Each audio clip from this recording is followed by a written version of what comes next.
Around 3 hours if we don't have to clean the filters. Do we have any spares, just in case? We do, but not the whole set, just the rough one.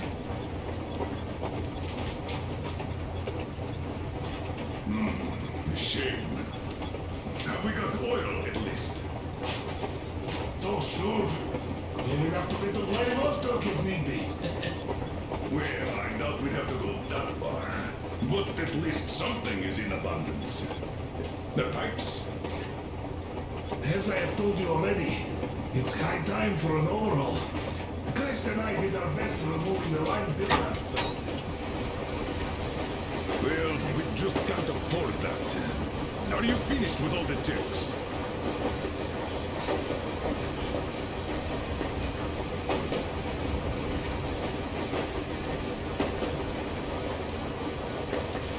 Looks like it. But let's have another go, just in case.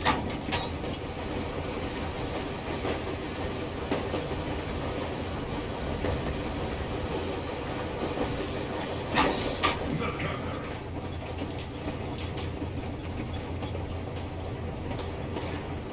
How much time will it take to refill the water tank from now on? Around 3 hours if we don't have to clean the filters. Do we have any spares, just in case?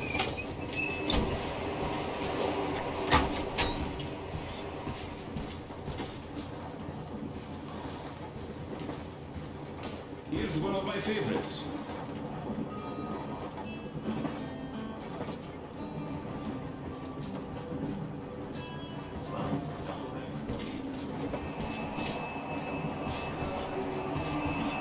So, what was it? The Colonel is always right, and we're just filling our heads with dumb ideas.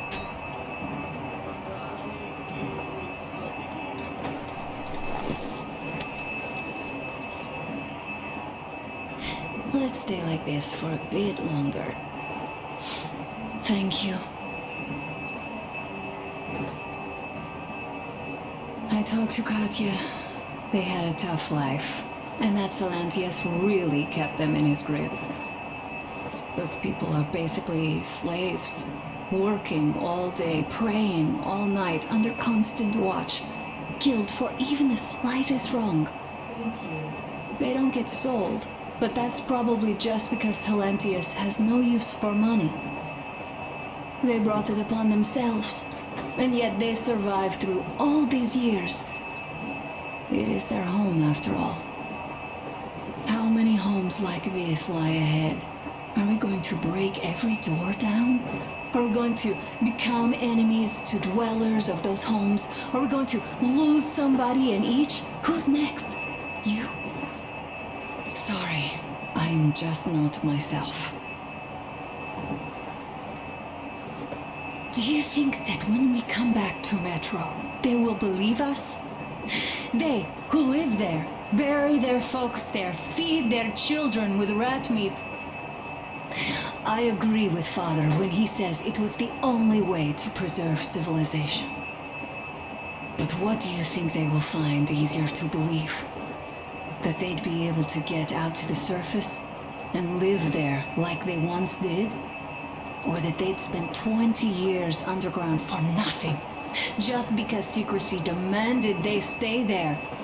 Just because they didn't have the fucking security clearance? I simply don't know, Artyom.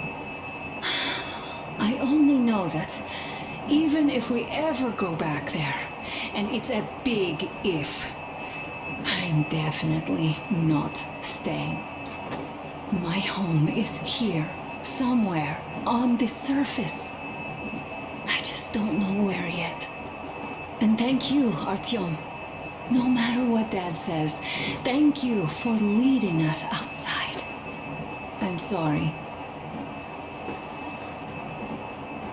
All right, I'll stop going on.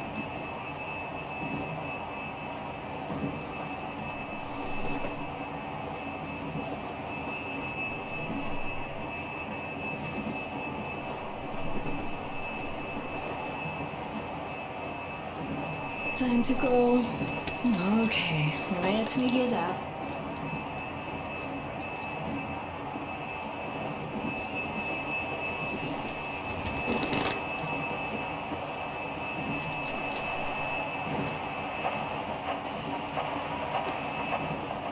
Azamat, come in. Morgoth here. Do you read me? Over. Azamat, come in, please. Over. Salam, Morgoth. Reading you loud and clear. What's your problem, crying all over the air like that? Over. Finally. Nobody can hear me, that's my problem. Ah, that. Yeah, that happens. I thought there was something going on. How are you doing, anyway? Over. Well, everything is fine, actually. Family life, you know. Why do you sound so bored in that case? Are you feeling adventurous? Yeah, just a bit. What's the holdup then? Come over here, old Sabertooth misses you. There's also something brewing here, so your help will be kinda welcome. So just come over. You copy? Over. Copy that. I like the idea. We'll start packing tonight, and get back to you once we're ready to move out. Is that okay? Over. That's my man. We'll be expecting you soon then. Over and out. Give the old Sabertooth my regards. Over and out.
Oh, Artyomich, another smoke break.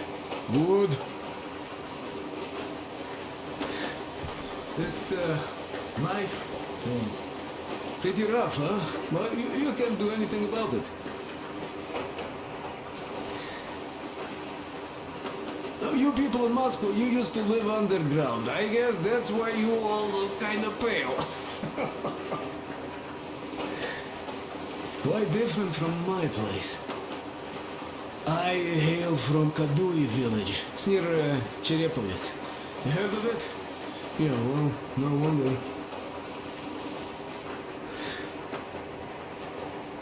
Our place was the middle of nowhere before the war. There was no point spitting at us, much less wasting bombs. So, it wasn't all that bad at the start. The townsfolk were joking that it was a good thing since their credit slates were all wiped clean. But when the nuclear winter came, they weren't as merry anymore. Didn't used to be that hot even before that, but now, even the fucking thermometers froze. Though I wasn't really educated or anything, I'd always liked science, so I knew the winter would come. The moment the bombs started falling, I knew I had to move south before the snow got too thick. Fixed an old truck, hopped on, never looked back. Didn't even come close to the large cities. Moscow and such, they were the main targets, of course. The villages weren't much better off, though. There was awful shit going on. Atrocities of the kind you don't even want to recall. Yeah, at the time I was getting kinda unhinged myself.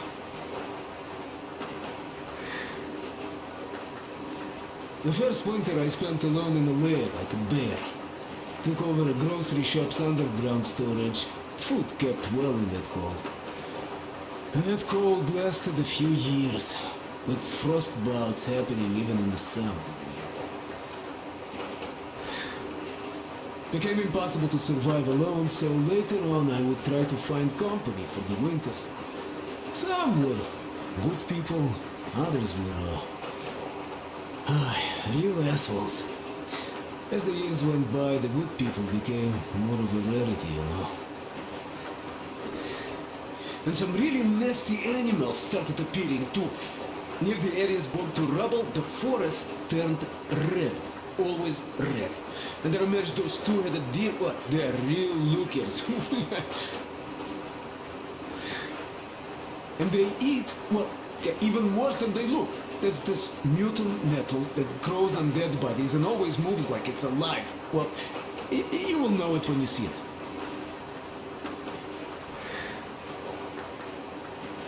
So, that nettle is what they eat. That's how the locals find it. When you see a deer, that means there's a body nearby. The deer just wait for the nettle to grow. Boy, does it grow fast. The locals dry it and smoke it. Oh, those smokes were the roughest I've ever had. No wonder, really.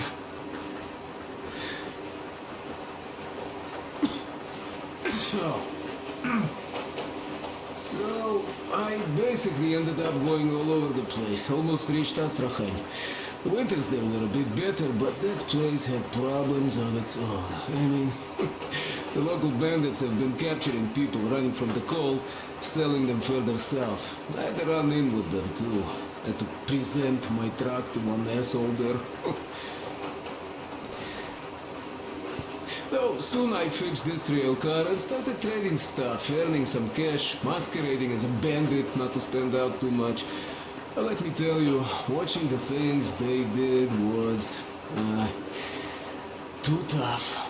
So, as soon as the sky cleared and winter receded, I decided to move east, since there's a lot of space there, not as many people.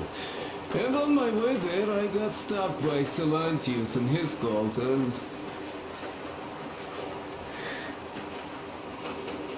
that's how it goes, bratucha. That's my story. Life sure is interesting.